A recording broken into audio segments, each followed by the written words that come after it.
अनेक चमत्कार अत्यंत गहन हो सकते हैं, क्योंकि अगर सर्वव्यापी शक्ति आपके अंदर से बहने लग जाए तो उससे बढ़ के शक्तिशाली कोई भी शक्ति नहीं। हम लोग परमात्मा को कहते हैं कि गॉड इज ऑलमाइटी, सिर्फ कहने भर को हम कहते हैं, लेकिन वास्तविकता हमारे अंदर वो एक चीज नहीं है। अगर वो ऑलमाइटी है तो उसके आगे कौन सी ऐसी शक्ति है जो कार्य कर सकती? कोई सी भी शक्ति उससे आगे नहीं चल सकती। वो एक उंगली घुमा देता है और सारा ही रंगमंच बदल सकता है। आप लोगों ने अनेक अनुभव लिए हुए हैं। आप में से ऐसे ऐसे लोग हैं कि जो अगर किताब लिखने चले अनुभव में तो उसके इतने बड़े बड़े वॉल्यूम्स हो जाएं। और बहुत साधारण तरह के लोगों के, हमारे यहाँ एक बहुत ही साधारण तरह के एक मास्टर साहब हैं। वो बच्चों को स्कूल में पढ़ाते हैं, प्राइमरी स्कूल में। उनके स्कूल में बच्चे जो आते हैं वो बोल नहीं सकते, सुन नहीं सकते आदि। अब वो बच्चे बोलने लगे और सुनने लगे। मैंने जब डॉक्टरों से कहा तो वो सुनने के लिए तैयार नहीं। अब हाँ, मिलने वाले हैं, जरूर कुछ कोशिश कर रहे हैं। देखिए, एक बिल्कुल ही साधारण, एक बहुत ही कम पढ़ा कहना चाहिए, क्योंकि वो कोई मेडिसिन वगैरह पढ़ी नहीं है, स्कूल में पढ़ाने वाला टीचर, उसके हाथ से ये बह रही है। नानक साहब ने कितनी पढ़ाई की थी? क्राइस्ट कौन से यूनिवर्सिटी में गए थे? ज्ञानेश्वर ने कौन सी यूनिवर्सिटी पढ़ी थी? तुकाराम कौन से बड़े भारी पदवीधर थे? शंकराचार्य ने क्या पढ़ाई की थी? अगर आपको उनकी जीवनी की ओर आप लक्ष्य दें तो उन्होंने तो कभी भी स्कूल पे वो गए ही नहीं, किसी स्कूल के वो, उनको मालूम ही नहीं थी दहलीज क्या होती है। और कितना ज्ञान का भंडार, और वो भी ज्ञान ऐसा कि एक भी अक्षर उसमें से झूठा नहीं। लेकिन जिन्होंने बहुत किताबें पढ़ी और बहुत कुछ समझ लिया, उनका दिमाग खराब हो जाता। इसीलिए कबीर ने कहा, पढ़ी पढ़ी पंडित मूर्ख भय। किताब पढ़ ली, वो सोचते हैं वाह वाह वाह वाह, उनसे बढ़ के कोई है नहीं। और सूरदास ने सारा सूरसागर लिखने के बाद भी कह दिया कि सूरदास की सभी अविद्या दूर करो नंदलाल। सारी अविद्या है, क्योंकि मैं तो अभी विरह ही गा रहा हूं। जब मैं मिलन गाऊंगा तब मैं मानूंगा कि विद्या है। और रियलाइज सोल की पहचान यही है कि वो मिलन ही गाता है, उसकी एक अथॉरिटी होती है। जैसे कि क्राइस्ट ने कहा कि I am the light, I am the path, या कृष्ण ने कहा सर्वधर्माणाम परित्यज्य मामेकम शरणं व्रज। वो कहा कि सब धर्म को त्याग करके वैष्णवी धर्म को प्राप्त होइए, माने इवोल्यूशनरी धर्म को प्राप्त होइए। जब उन्होंने कहा तो लोगों ने कहा कि बड़े अहंकारी हैं कृष्ण, बड़े अहंकारी हैं जीसस क्राइस्ट। उनके लिए अहंकार नहीं, ये उनके लिए सत्य है। और इस सत्य को आकलन करने के लिए भी मनुष्य के पास शक्ति नहीं थी। क्राइस्ट के जो शिष्य थे उन्होंने उनको बिल्कुल भी नहीं माना। शुरू से रोज अपने कोई न कोई बीमार लेकर के चले आते थे, उनकी खोपड़ी चाटने के लिए। किसी को भी इंटरेस्ट नहीं था सूक्ष्म होने में या अपार होने में। लेकिन जब उनका रेजरेक्शन हुआ, जब उनका पुनरुत्थान हुआ, जब उन्होंने सदैव उठते देखा तो हक्का बक्का रह गए। फिर आए मेरी के पास, उससे कहने लगे कि आप बताओ ये कौन थे।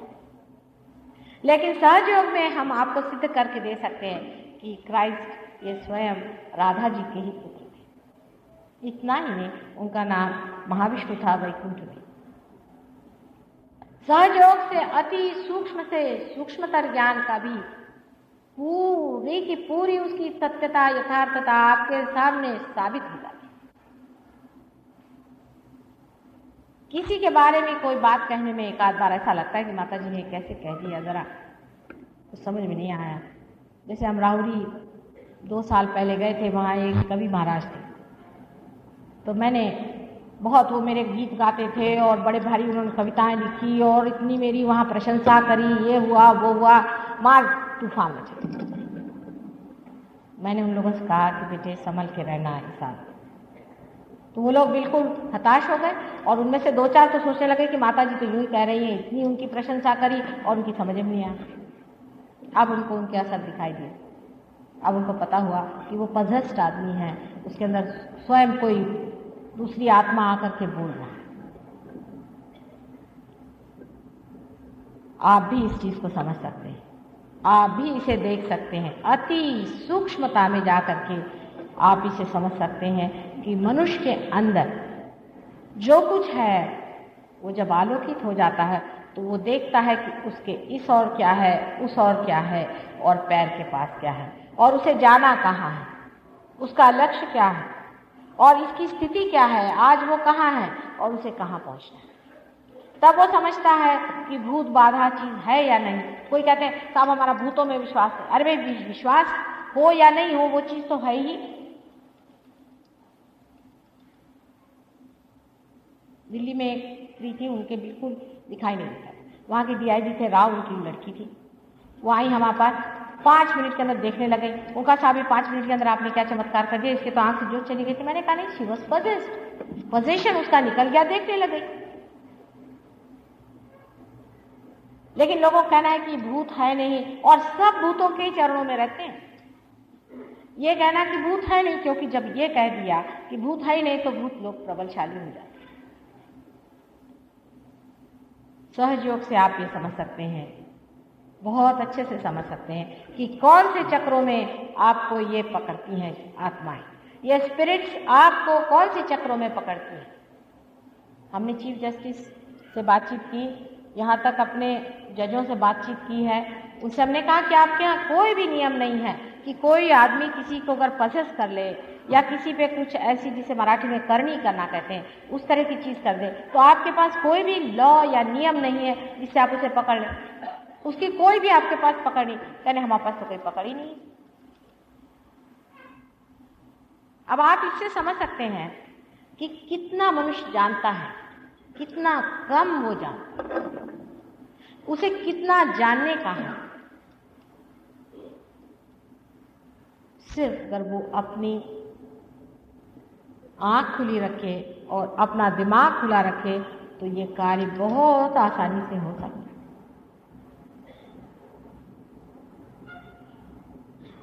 कल मैं आपको सहयोग के बारे में विस्तार पूर्वक बताऊंगी और ये भी बताऊंगी कि कुंडलिनी के जागरण और उसके